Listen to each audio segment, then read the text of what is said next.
Hinjawadi IT park मधल्या उद्योजकांनी वाहतूक कोंडीवरून सरकारला इशारा दिलाय। प्रचंड महसूल देऊनही मूलभूत सुविधांसाठी का झगडावं लागतंय असा सवाल उद्योजकांनी सरकारला विचारलाय। पाहूया हा रिपोर्ट।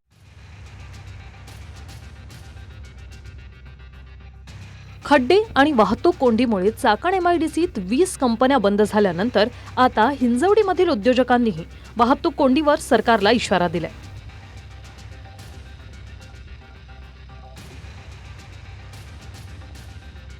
हिंजवडी आयटी पार्कातून कोट्यावधींचा कर सरकारला मिळतो, मात्र तरीही हे आयटी पार्क आहे की कचरा डेपो असा संतप्त सवाल हिंजवडीमधील उद्योजकांनी केलाय।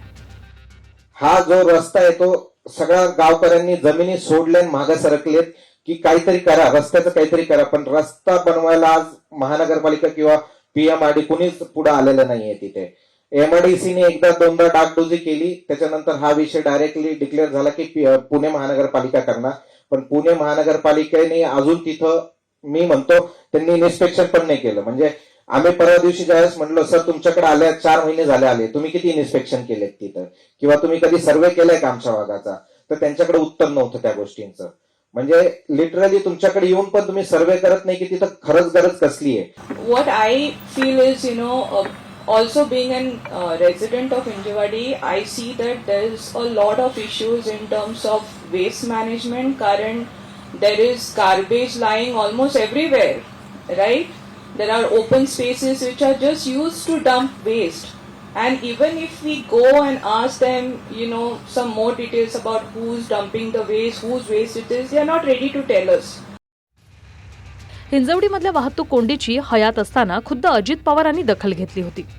काही स्थानिकांच्या भूमिकेमुळे रस्ते रुंदीकरणावरून अजित पवारांनी खडसावलंही होतं, मात्र ते प्रलंबित प्रश्न किमान आता तरी मार्गी लागावेत अशी आशा उद्योजकांनी व्यक्त केली।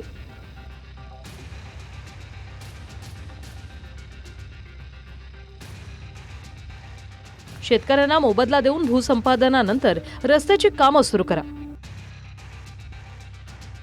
माण शिवाजीनगर मेट्रो तातडीने चालू करा। 7 दिवसात मुख्यमंत्री देवेंद्र फडणवीसांनी हिंजवडीमध्ये बैठक करावी। हिंजवडी माण मारुंजी परिसरासाठी स्वतंत्र महापालिका स्थापन करण्याबाबत 6 महिन्यात निर्णय घ्यावा। वाकड उड्डाणपूल आणि प्रमुख अंडरपास वाहतूक कोंडीवर कायमस्वरूपी तोडगा काढावा। अशा अनेक मागण्या हिंजवडी आयटी पार्कातील उद्योजकांनी केल्या आहेत। मागण्यांची दखल न घेतल्यास झोपलेल्या सरकारला जाग करण्यासाठी रस्त्यावर उतरावं लागेल असा इशारा उद्योजकांनी दिलाय। Ranjit Jadhav, TV9 Marathi, Hinjewadi IT park, Pune.